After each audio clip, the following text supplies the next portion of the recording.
हाँ जी सर, स्वागत है आपका in lecture number 5 of the course on 500 multiple choice question for board term 1 examination for mathematics. Lecture number 4 के अंदर हमने आपको एक सवाल के साथ छोड़ा था। वो सवाल ये था कि अगर आप दो क्वाइन को एक साथ फेंकें तो आपके पॉसिबल आउटकम क्या क्या आ सकते हैं। तो आई होप आपने इस पर्टिकुलर सवाल के बारे में सोचा होगा और आपके जो भी आंसर्स आए होंगे वो आपने लेक्चर नंबर 4 के कमेंट सेक्शन के अंदर जरूर बता दिया होगा। फिलहाल स्टार्ट करते हैं इस पर्टिकुलर डिस्कशन के साथ ही जो हम लास्ट लेक्चर में हमने छोड़ा था वहीं से। हमने बोला था कि when two coins are tossed simultaneously, कि जब दो कॉइन को एक साथ फेंकेंगे तो पॉसिबल आउटकम क्या क्या आएंगे। तो मैं बताता हूं टोटल 4 पॉसिबल आउटकम्स आपके आएंगे। मैं लिखता हूं कौन कौन से पॉसिबल है। या तो दोनों हेड आ जाए, ठीक है ना, या फिर एक पॉसिबिलिटी है कि दोनों टेल आ जाए, या फिर एक पॉसिबिलिटी यह है कि एक हेड और एक टेल आए।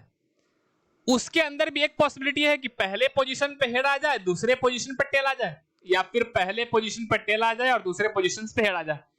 अगर आप गौर से देखें तो यही 4 पॉसिबल आउटकम आ सकते हैं आपके, कि दोनों पे हेड आ जाए, दोनों पे टेल आ जाए, पहले पे हेड दूसरे पे टेल आ जाए, और दूसरे पे टेल और पहले पे हेड आ जाए। तो ये 4 पॉसिबल आउटकम्स पॉसिबल हैं जब दो क्वाइन को आप एक साथ फेंकेंगे। तो अब आते हैं सवाल के ऊपर। सवाल ने हमसे पूछा था what is the probability of getting at least one head. क्या प्रोबेबिलिटी है कि कम से कम एक हेड जरूर आए अगर हम दोनों क्वाइन को फेंक रहे हैं। अब इस शब्द को जरा समझना आपके लिए बहुत इंपॉर्टेंट है। शब्द कौन सा है? At least one head.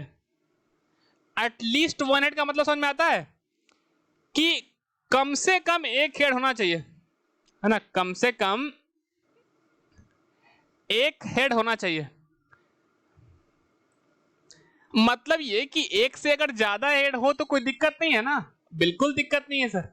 अगर आपको मिनिमम पैसे किसी भी चीज को खरीदने के लिए अगर 100 रुपए चाहिए और अगर 100 से ज्यादा दिए जाए तो क्या आपको दिक्कत होगी? क्या आपको दिक्कत नहीं होगी ना। तो इसने हमसे पूछा है एटलीस्ट वन हेड, कम से कम एक हेड होना चाहिए। मतलब अगर एक से ज्यादा हेड भी आए तो भी दिक्कत नहीं है। अच्छा, अब आप देखो कि 4 पॉसिबल आउटकम जो आपको आए थे उसमें से कितने ऐसे आउटकम है जिसमें कम से कम एक हेड तो जरूर है। तो देखो पहला वाले में दो हेड है तो कोई दिक्कत ही नहीं है, एक हेड चाहिए था, अपने को दो मिल रहे हैं, कोई दिक्कत नहीं है। दूसरा वाला जो पॉसिबिलिटी है हेड, एक हेड और एक टेल, तो कम से कम एक चाहिए था, आपको एक मिल रहे हैं, कोई दिक्कत नहीं है। तीसरा वाला में दोनों टेल है, ये आपको नहीं चाहिए, कम से कम एक जरूर हेड चाहिए, ऐसा नहीं होना चाहिए कि एक भी हेड नहीं आए। तो दोनों टेल वाला पॉसिबिलिटी आपको नहीं चलेगा। और अगर एक टेल और एक हेड चले तो बात तो बराबर है ना, क्योंकि अपने को कितने चाहिए थे? एक हेड चाहिए थे, तो एक हेड और एक टेल आ रहे हैं तो अपने को ये सूट कर जाएगा। तो जो प्रोबेबिलिटी उन्होंने पूछी थी कि एट लीस्ट वन हेड और एट लीस्ट वन हेड की प्रोबेबिलिटी क्या होगी, तो हम क्या करते हैं इसको, चूंकि हमारे फेवरेबल आउटकम कितने हैं? 3 है। या तो दोनों हेड आ जाए, है ना, ये वाला, ये दोनों हेड आ जाए, या तो पहला हेड दूसरा टेल, या फिर दूसरा टेल पहला हेड आ जाए। तो फेवरेबल आउटकम्स है 3 अपॉन टोटल पॉसिबल आउटकम कितने आए थे? 4। तो अपनी आंसर कितना आ जाएगा? तो एटलीस्ट एक हेड आने की प्रोबेबिलिटी जो है वो 3/4 आ जाएगी, जो कि ऑप्शन नंबर डी के अंदर आपको दिखता हुआ नजर आ जाएगा। मूव करते हैं अगले सवाल के ऊपर। ये रहा स्क्रीन के ऊपर आपके ऊपर एक अगला सवाल जिसके हम डिस्कस करने वाले हैं। सवाल यह है कि 3 अनबायस्ड, एक टर्म आया है अनबायस्ड। अनबायस्ड का मतलब यह है कि फेयर कॉइन होना चाहिए। अनबायस्ड कॉइन का मतलब क्या है? कि एक फेयर कॉइन है। जैसे कि अगर आपने शोले मूवी देखी होगी तो शोले मूवी में जो सिक्के उछाले जाते हैं तो दोनों तरफ एक ही, है ना, जो शोले जो एक पर्टिकुलर क्या बोलते हैं, चित और पट की हम बात करते हैं तो दोनों तरफ एक ही होता है।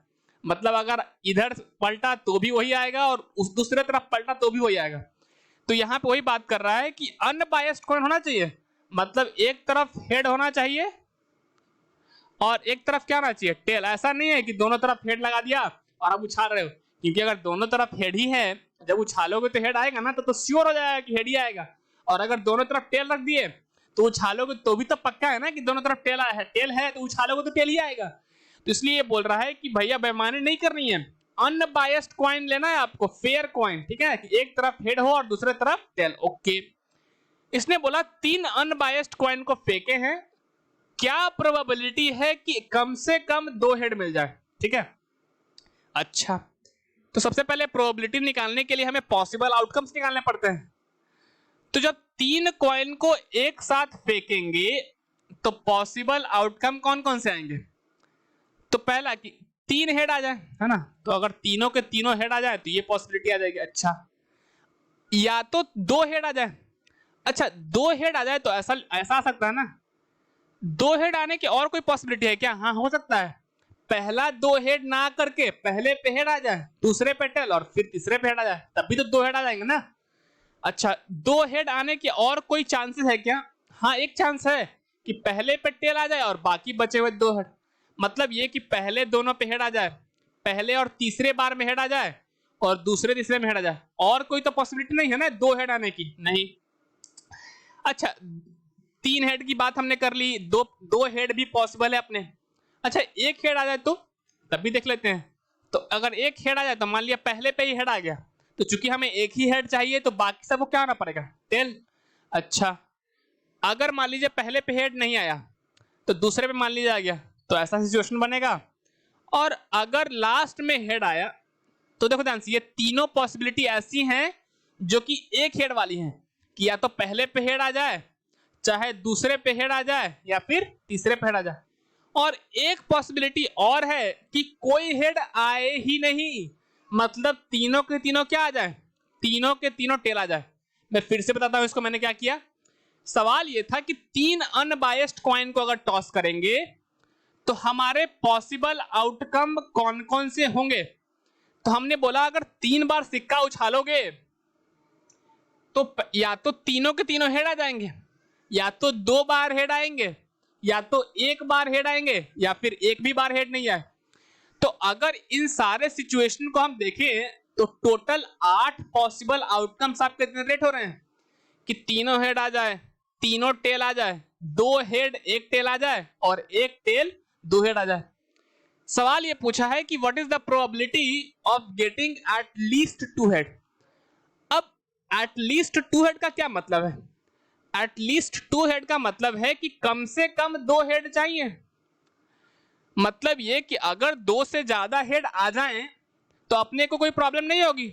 हाँ, तो अब आपको देखना है कि एट लीस्ट 2 हेड का मतलब क्या है, या तो 2 हेड आए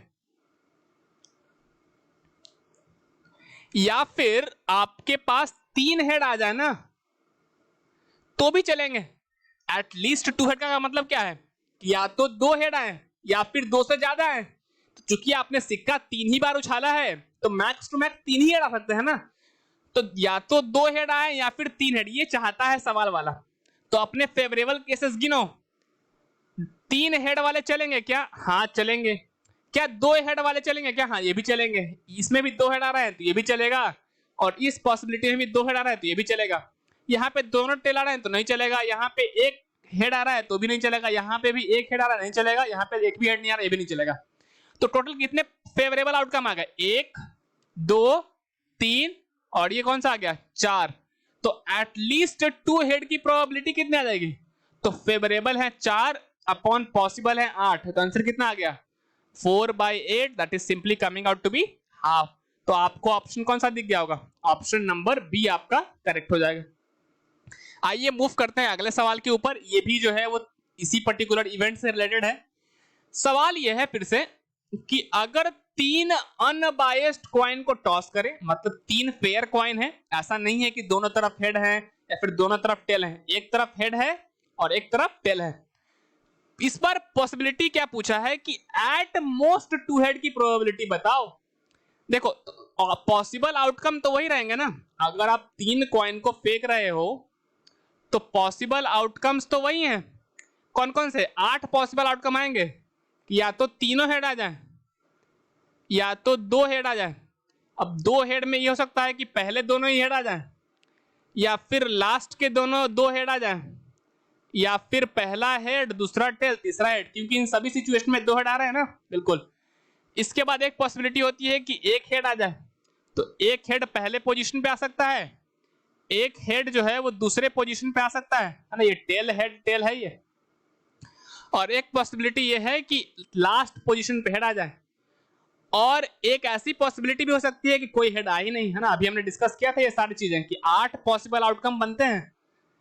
इसने हमसे पूछा है कि what is the probability of getting at most 2 head. Last सवाल में पूछा था एट लीस्ट 2 हेड, इस सवाल में पूछा है at most 2 head. At most 2 head का मतलब क्या होता है? मतलब है कि ज्यादा से ज्यादा 2 चाहिए, 2 से ज्यादा नहीं चलेंगे।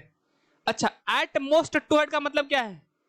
एक हेड है तब भी चलेगा, क्योंकि अपने को ज्यादा से ज्यादा 2 हेड चाहिए, है ना। मतलब 2 से ज्यादा जो है वो हेड नहीं चलेंगे। अच्छा, तो एक हेड तो चल सकता है ना, 2 से अगर ज्यादा नहीं चाहिए तो एक तो चल सकता है, बिल्कुल। अच्छा, 2 हेड भी चल सकता है, हाँ, क्योंकि 2 से ज्यादा नहीं चाहिए, 2 चलेगा। एक पॉसिबिलिटी ये भी है कि कोई हेड आए ही नहीं, ये भी चलेगा ना, क्योंकि ज्यादा से ज्यादा 2 हेड चाहिए। तो मैक्स टू मैक्स 2 हेड चाहिए आपको, तो या तो जीरो हेड मिल जाए तब भी दिक्कत नहीं है, एक हेड मिल जाए तब भी दिक्कत नहीं है, 2 हेड मिल जाए तब भी दिक्कत नहीं है। तो पॉसिबिलिटी है ना, जो प्रोबेबिलिटी उन्होंने हमसे पूछी थी कि एट मोस्ट 2 हेड की प्रोबेबिलिटी क्या होगी, तो देखो कौन कौन से ऐसे पॉसिबल आउटकम्स हैं। तो पहले में 3 हेड आ रहे हैं तो नहीं चलेगा, क्योंकि अपने को ज्यादा से ज्यादा कितने हेड चाहिए थे? 2। इसमें 2 हेड आ रहे हैं, चलेंगे। इसमें भी 2 हेड आ रहे हैं, चलेंगे। इसमें 2 हेड आ रहे हैं, चलेंगे। इसमें 1 हेड आ रहा है, चलेगा। इसमें भी 1 हेड आ रहा है, चलेगा। इसमें भी 1 हेड आ रहा है तो ये भी चलेगा, और इसमें कोई भी हेड नहीं आ रहा, चलेगा, बिल्कुल। तो हमारे काम के कितने पॉसिबल आउटकम आ गए? 1 2 3 4 5 6 7। तो फेवरेबल है 7 और पॉसिबल है 8, तो फेवरेबल अपॉन पॉसिबल, तो प्रोबेबिलिटी कौन सी हो जाएगी? 7/8। तो ऑप्शन डी जो है अपना वो क्या हो जाएगा? ऑप्शन जो डी है वो जो है वो करेक्ट हो जाएगा। आई बात समझ में? यहाँ तक चलिए ठीक है। तो ये जो सवाल है लेक्चर नंबर, है ना, ये जो सवाल है लेक्चर, है ना, क्या बोल रहा हूँ, लेक्चर नंबर नहीं यार, क्वेश्चन नंबर, हाँ, क्वेश्चन नंबर 14, इसको आप एज अ होमवर्क के तौर पे लिख लीजिए। अगले लेक्चर के अंदर हम डिस्कस कर रहे होंगे इस पर्टिकुलर सवाल को। आपको सोच के आना है कि अगर 2 डाइस को एक साथ फेंकें तो कितने पॉसिबल आउटकम आएंगे। इसी पर्टिकुलर क्वेश्चन से हम अगला लेक्चर स्टार्ट करेंगे। तब तक के लिए आप सारे लेक्चर्स को रिवाइज करें, बार बार देखिए और अपने कॉन्सेप्ट्स को स्ट्रॉन्ग करें और तैयार हो जाइए अगले महीने में आने वाले एग्जाम्स के लिए और उसमें मचाने के लिए। तब तक के लिए ऑल द बेस्ट। मिलते हैं आप सबसे अगले लेक्चर के अंदर, and till then keep learning and stay happy.